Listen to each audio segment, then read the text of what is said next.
രാജ്യതലസ്ഥാനത്ത് കനത്ത ആക്രമണം അഴിച്ചുവിട്ടിരിക്കുകയാണ്. ആസൂത്രിതമായ അതിക്രമം അഴിച്ചുവിട്ടിരിക്കുകയാണ് CJP.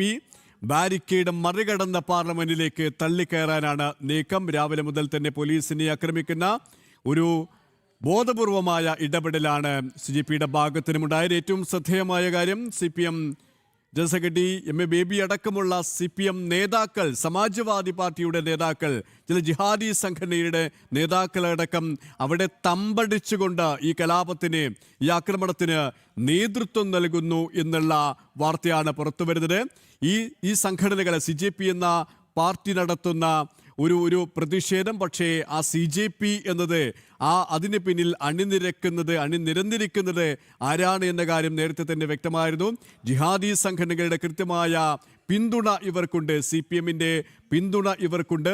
SFI പ്രവർത്തകരാണ് ഈ CJP എന്നുള്ള ഒരു സംഘടനയിൽ അധികവും പ്രവർത്തിക്കുന്നത് എന്നതും നേരത്തെ വ്യക്തമായ കാര്യമാണ്. ഇങ്ങനെ ഇടത് ജിഹാദി സംഘടനകൾ, മറ്റ് വിധ്വംസക പ്രവർത്തനം ആസൂത്രണം ചെയ്യുന്ന സംഘടനകൾ, ഈ സംഘടനയുടെ പ്രവർത്തകർ തന്നെയാണ് ഇതിൽ അണിനിരക്കുന്നത്. അതുകൊണ്ട് തന്നെയാണ് ആസൂത്രിതമായ ഒരു കലാപ നീക്കം അവർ നടത്തിക്കൊണ്ടിരിക്കുന്നത്. ഇപ്പോൾ ആദർശ് കൂടി ചേരുകയാണ് ഡൽഹിയിൽ നിന്നും. ആദർശ്, ദൃശ്യങ്ങളിൽ നിന്ന് കാണാൻ സാധിക്കും, അത്രത്തോളം കലാപത്തിന് കോപ്പുകൂട്ടി വന്നിരിക്കുകയാണ് ഈ പ്രവർത്തകർ ഒന്നാകെ. എന്താണ് നിലവിലെ സാഹചര്യം?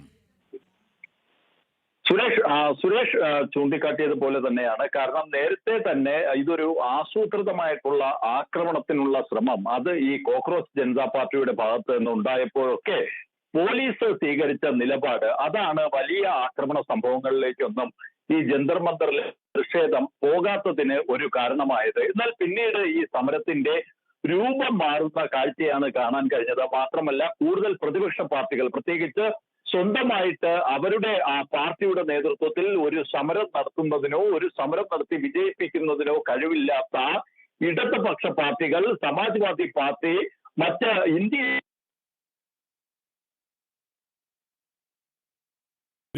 രാജ്യതലസ്ഥാനത്ത് കനത്ത ആക്രമണമാണ് ഇപ്പോൾ CJPയുടെ ഭാഗത്ത് നിന്നുണ്ടായത്. ശ്രദ്ധ പിടിച്ചു പറ്റാനുള്ള ഒരു നീക്കമാണ് അവർ നടത്തിക്കൊണ്ടിരിക്കുന്നത് എന്നുള്ള വിമർശനവും ശക്തമാണ്. കാരണം ഇവർ ഇതിനകം മുന്നോട്ട് വെച്ച നിലപാടുകൾ, ആശയങ്ങൾ, ആവശ്യങ്ങൾ അത് പൊതുസമൂഹം പോലും തള്ളിക്കളഞ്ഞതാണ്. പക്ഷേ അവർക്ക് കൃത്യമായ അജണ്ടയുണ്ട്.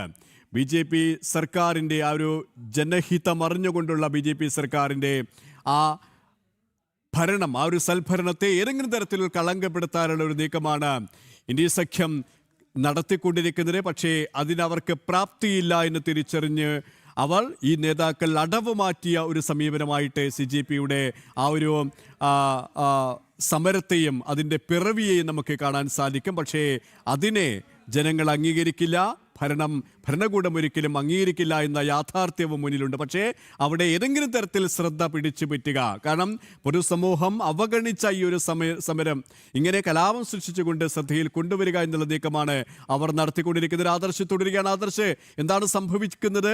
നിലവിലെ സാഹചര്യം എന്താണ്?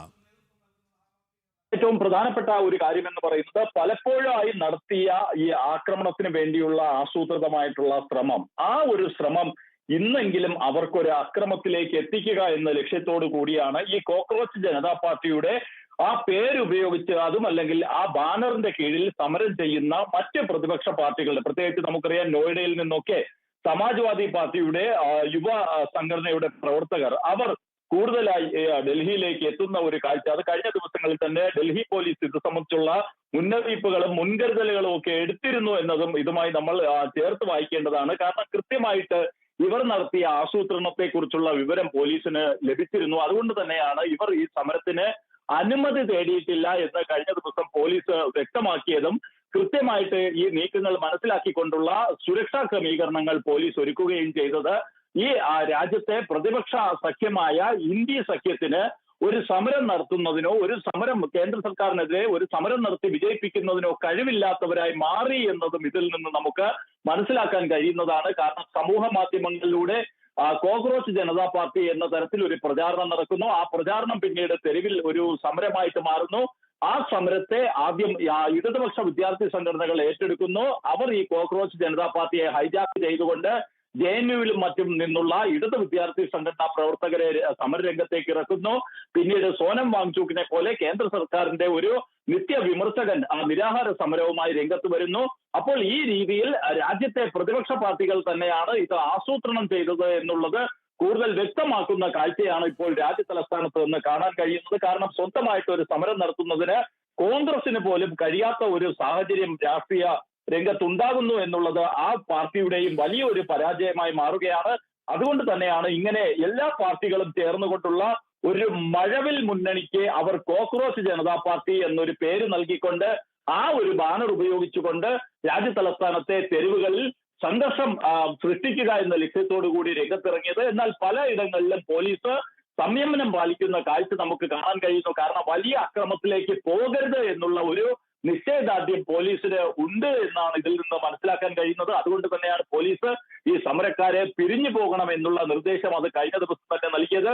ഇപ്പോഴാകട്ടെ പോലീസിനെ ആക്രമിക്കുന്നു, പോലീസിന്റെ ബാരിക്കേഡുകൾ മറിച്ചിടാൻ ശ്രമിക്കുന്നു, പോലീസിന്റെ ബാരിക്കേഡുകൾ മറികടന്നുകൊണ്ട് മുന്നോട്ട് പോവുക എന്നുള്ള ഒരു ലക്ഷ്യം ഈ കോക്രോച്ച് ജനതാ പാർട്ടിക്ക്, അതുമല്ലെങ്കിൽ ആ കോക്രോച്ച് ജനതാ പാർട്ടിയെ നിയന്ത്രിക്കുന്ന കോൺഗ്രസിനും ഇടതുപക്ഷത്തിനും സമാജ്വാദി പാർട്ടിക്കും ഈ കർഷക സമരത്തിന് നേതൃത്വം നൽകിയ ഈ കർഷക സംഘടനകളുടെ ആ നേതാക്കൾക്കും ഒക്കെ ഉണ്ട് എന്ന് മനസ്സിലാക്കാനും ഇവരുടെ ഈ പെരുമാറ്റത്തിൽ നിന്ന് തന്നെ കഴിയുന്നുണ്ട്. എന്തായാലും രാജ്യത്ത് വലിയ അരാഷ്ട്രീയവാദവും വലിയ അരാജകത്വവും ഒക്കെ സൃഷ്ടിക്കുക എന്നതാണ് ഈ കോക്രോച്ച് ജനതാ പാർട്ടിയുടെ അജണ്ട. കാരണം അവർ ഈ ഒരു സമൂഹ മാധ്യമങ്ങളിലൂടെ പ്രചാരണം തുടങ്ങിയപ്പോൾ തന്നെ അവർ നേപ്പാളിനെയും ബംഗ്ലാദേശിനെയും ഒക്കെ ഉദാഹരണമായി ചൂണ്ടിക്കാട്ടിക്കൊണ്ടുള്ള ഒരു വലിയ പ്രതിഷേധത്തിലേക്ക് തങ്ങൾ കടക്കുന്നു എന്നുള്ള മുന്നറിയിപ്പ് അവരുടെ ഭാഗത്ത് നൽകാൻ ശ്രമിച്ചിരുന്നു. എന്നാൽ അപ്പോഴൊക്കെ തന്നെ ആ നീക്കങ്ങൾ ഒളിഞ്ഞു വീഴുന്ന ഒരു കാഴ്ച ഇന്ത്യ, അതുമല്ലെങ്കിൽ നമ്മുടെ ഭാരതത്തിൽ വലിയ ജനാധിപത്യ രാജ്യത്തിൽ ഇത്തരത്തിലുള്ള നീക്കങ്ങളൊന്നും തന്നെ വേര് പിടിക്കില്ല എന്നുള്ള കാര്യം കൃത്യമായി ഈ കോക്രോച്ച് ജനതാ പാർട്ടിക്ക് മനസ്സിലാക്കാൻ കഴിഞ്ഞു. അതുകൊണ്ട് തന്നെയാണ് അവർ ഈ സമരത്തിലേക്ക് കൂടുതൽ സംഘടനകളെ, പ്രത്യേകിച്ച് അതിതീവ്ര നിലപാടുകൾ സ്വീകരിക്കുന്ന ഇടതു സംഘടനകളെ, ഒപ്പം തന്നെ ജിഹാദി സംഘടനകളെ ഒക്കെ കൂടെ കൂട്ടിക്കൊണ്ട് CA സമരകാലത്ത് ഷാഹിൻബാഗിൽ നടന്നതുപോലുള്ള ഒരു സമരം, അതുമല്ലെങ്കിൽ പശ്ചിമ ബംഗാളിൽ ചിലയിടങ്ങളിൽ വലിയ അക്രമത്തിലേക്ക് പോയതുപോലെ നമ്മുടെ ഭാരതീയ റെയിൽവേക്ക് കോടിക്കണക്കിന് രൂപയുടെ നഷ്ടമുണ്ടാക്കി ട്രെയിനുകൾ തീവച്ചതുപോലുള്ള ഒരു സമരം, ആ രീതിയിലൊക്കെ ഇതിനെ മാറ്റിയെടുക്കുന്നതിനുള്ള ശ്രമം ഈ കോക്രോച്ച് ജനതാ പാർട്ടിയുടെ സംഘാടകർ നടത്തിയത് അവർ ഒരുക്കിയ ആ ഒരു കെണിയിലേക്ക് കോൺഗ്രസിനെ പോലെ വലിയ രാഷ്ട്രീയ പാരമ്പര്യമുള്ള ഒരു പ്രസ്ഥാനം ചെന്ന് വീണിരിക്കുന്നു എന്നതാണ് ഈ പാർലമെന്റ് മാർച്ച് അവർ പ്രഖ്യാപിച്ചപ്പോൾ അതിൽ നിന്ന് മനസ്സിലാക്കാൻ കഴിയുന്നത്. കാരണം കോൺഗ്രസിന്റേതടക്കമുള്ള നേതാക്കൾ ഈ മാർച്ചിന് പിന്തുണയുമായി രംഗത്ത് വന്നിരിക്കുന്നു.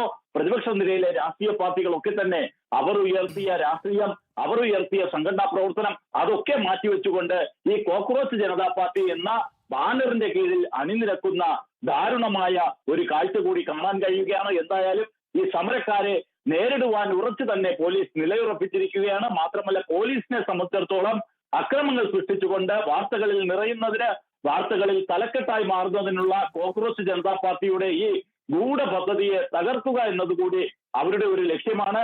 അതുകൊണ്ട് തന്നെയാണ് അവർ പലപ്പോഴും സംയമനം പാലിച്ചുകൊണ്ട് കൃത്യമായിട്ടുള്ള നിയമം പാലിക്കണം എന്നുള്ള മുന്നറിയിപ്പ് ഈ കോക്രോച്ച് ജനതാ പാർട്ടിയുടെ പ്രവർത്തകർക്കും നേതാക്കൾക്കുമൊക്കെ നൽകുകയും ചെയ്യുന്നത്. എന്തായാലും ഇപ്പോൾ കോക്രോച്ച് ജനതാ പാർട്ടിയെ സംബന്ധിച്ചിടത്തോളം അവർക്ക് വേണ്ടത് വാർത്തകളിൽ നിറയുക, തലക്കെട്ടുകളിൽ ഇടം പിടിക്കുക.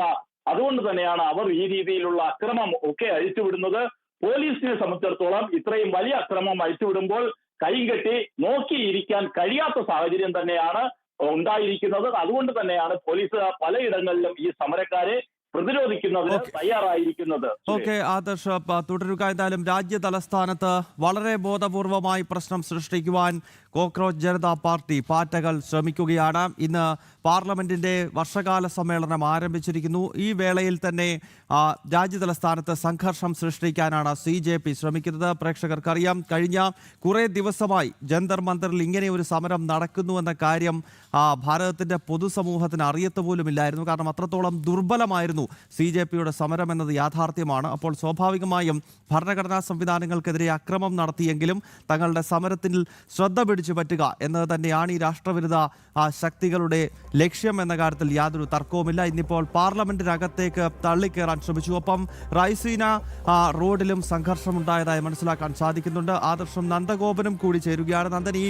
ജന്തർ മന്ദറിലെ ഇപ്പോഴത്തെ സാഹചര്യം എന്താണ്? ഈ പാറ്റാക്കൂട്ടത്തെ അവിടെ നിന്നും പൂർണ്ണമായി നീക്കാനാണോ പോലീസ് ഇപ്പോൾ ശ്രമിക്കുന്നത്, അതോ അവരുടെ സമരം അവിടെ തുടരുകയാണോ? ഒപ്പം പാർലമെന്റിലും ഈ റൈസീന റോഡിലും ഒക്കെ സംഘർഷമുണ്ടായതായി മനസ്സിലാക്കാൻ കഴിയുന്നുണ്ടല്ലോ. ഗൗതം, സമാധാനപരമായ സമരത്തെ ഒരു തരത്തിലും പോലീസ് നേരിടുന്നില്ല എന്നുള്ളതാണ് യാഥാർത്ഥ്യം. അങ്ങനെ സമാധാനപരമായ സമരം നടത്തുവാൻ വേണ്ടി നേരത്തെ തന്നെ പോലീസ് ജന്തർ മന്ദിറിൽ ഈ സമരക്കാർക്ക് അവസരം നൽകിയിരുന്നു. എന്നാൽ സമാധാനപരമായ സമരം അത് അക്രമത്തിലേക്ക് വഴിമാറുന്ന ഒരു ഘട്ടത്തിലാണ് പോലീസ് ഈ വിഷയത്തിൽ ഇടപെടുന്നത് എന്നുള്ളതാണ് മനസ്സിലാക്കേണ്ടിയിരിക്കുന്നത്. നേരത്തെ പോലീസിന് നേരെ വ്യാപകമായി കല്ലും അതേപോലെ തന്നെ വടികളും മറ്റും വലിച്ചെറിഞ്ഞിരുന്നു. ഈ ഒരു പശ്ചാത്തലത്തിലാണ് പോലീസ് ഇതിൽ കൃത്യമായി തന്നെ ഇടപെടാൻ ശ്രമിച്ചത്. മാത്രമല്ല, പലതവണ പോലീസ് ചെയ്തിട്ട ബാരിക്കേഡുകൾ മറികടക്കുവാൻ വേണ്ടിയുള്ള ശ്രമങ്ങൾ ഉണ്ടായിരുന്നു. വലിയ ബാരിക്കേഡുകൾ മറിച്ചിടാൻ പ്രവർത്തകർ ഉണ്ടായി. മറ്റ് ബഹുമതികളില്ലാതെയാണ് പോലീസിന് നേർക്ക് ഇവർ പോലീസിനെ ലാത്തി പ്രയോഗിക്കേണ്ട ഒരു സാഹചര്യത്തിലേക്ക് കാര്യങ്ങൾ എത്തിയത് എന്നുള്ളതാണ് മനസ്സിലാക്കേണ്ടിയിരിക്കുന്നത്. ഏതായാലും ഇപ്പോഴും പോലീസ് സംയമനം പാലിക്കുന്നു എന്നുള്ള കാര്യത്തിൽ തർക്കമില്ല. പോലീസ് സംയമനം പാലിക്കുന്നത് കൊണ്ട് തന്നെയാണ് ഇതൊരു വലിയ അക്രമത്തിലേക്ക് മറ്റും പോകാതിരിക്കുന്നത്. ഈ അഭിജിത്ത് ദീപക്, അതേപോലെ തന്നെ പ്രകാശ് രാജ് അടക്കമുള്ളവർ അവരൊരു വാഹനത്തിന് മുകളിലുണ്ട്. ആ വാഹനവുമായി അവർ പാർലമെന്റിന്റെ പരിസരത്തേക്ക് പോകാൻ വേണ്ടി ശ്രമിക്കുകയാണ്. അതിനെയാണ് പോലീസ് കൃത്യമായി അതിനെയാണ് തടയാൻ ശ്രമിക്കുന്നത്. അതേസമയം ഈ സമരത്തിന് വേണ്ടി എത്തിയ പല ഭാഗങ്ങളിലുള്ളവർ അവർ ഈ റൈസീന റോഡ്, അതായത് പാർലമെന്റ് തൊട്ട് മുന്നിൽ ഉള്ള റോഡാണ് Raisina road, press club of ഇന്ത്യയുടെ മുന്നിൽ കിടക്കുന്നു. ആ റോഡിലൊക്കെ വലിയ രീതിയിലുള്ള ആക്രമണം കാട്ടുവാൻ വേണ്ടി ഇവർ ശ്രമിച്ചിരുന്നു. തുടർന്നാണ് റൈസീന റോഡിലൊക്കെ കണ്ണീർ വാതകം പ്രയോഗിക്കേണ്ട ഒരവസ്ഥയിലേക്ക് എത്തിയത്. മാധ്യമങ്ങളെ പോലും അല്ലെങ്കിൽ ഇതിന്റെ മറ്റും, അതായത് അക്രമ സംഭവങ്ങളുടെ മറ്റും ദൃശ്യങ്ങൾ എടുക്കുവാൻ വേണ്ടി ഈ പ്രവർത്തകർ സമ്മതിക്കുന്നില്ല എന്നുള്ളതാണ്. മോദിയുടെ മാധ്യമങ്ങൾ എന്ന് പറഞ്ഞുകൊണ്ട് പല മാധ്യമങ്ങൾക്ക് നേരെയും മാധ്യമപ്രവർത്തകർക്ക് നേരെയും ഒക്കെ അക്രമം അഴിച്ചുവിടുന്ന അവസ്ഥയും നമുക്ക് ഇവിടെ കാണാൻ കഴിയുന്നു. ഏതായാലും പോലീസ് ഒരു തരത്തിലുള്ള വിട്ടുവീഴ്ചയ്ക്കും തയ്യാറാകുന്നില്ല. ഇത്തരം ബാരിക്കേഡുകൾ തീർത്ത് മുന്നോട്ട് പോയാൽ കനത്ത പ്രഹരം ഏൽക്കേണ്ടി വരുമെന്നുള്ള മുന്നറിയിപ്പ് ഇതിനോടകം തന്നെ പോലീസ് നൽകിയിട്ടുണ്ട്. മാത്രമല്ല, കൂടുതൽ സേനാ വിന്യാസം ഈ ഭാഗങ്ങളിലേക്ക് നടത്തിയിട്ടുണ്ട്. വലിയ രീതിയിലുള്ള ഒരു സംഘർഷാവസ്ഥ ഇപ്പോഴും തുടരുന്നു എന്നുള്ളതാണ്. ഒരു പക്ഷേ സ്റ്റാമ്പേഡ് അല്ലെങ്കിൽ വലിയ രീതിയിലുള്ള ഒരു ആൾക്കൂട്ടം ഇവിടെ നിൽക്കുന്നതിനാൽ തന്നെ സ്റ്റാമ്പേഡ് പോലുള്ള മറ്റ് സംഭവങ്ങൾ ഉണ്ടാകാനുള്ള സാധ്യതയും തള്ളിക്കളയാൻ കഴിയില്ല എന്നുള്ളതാണ്. ഏതായാലും സംഘർഷഭരിതമായ ഒരു അവസ്ഥ.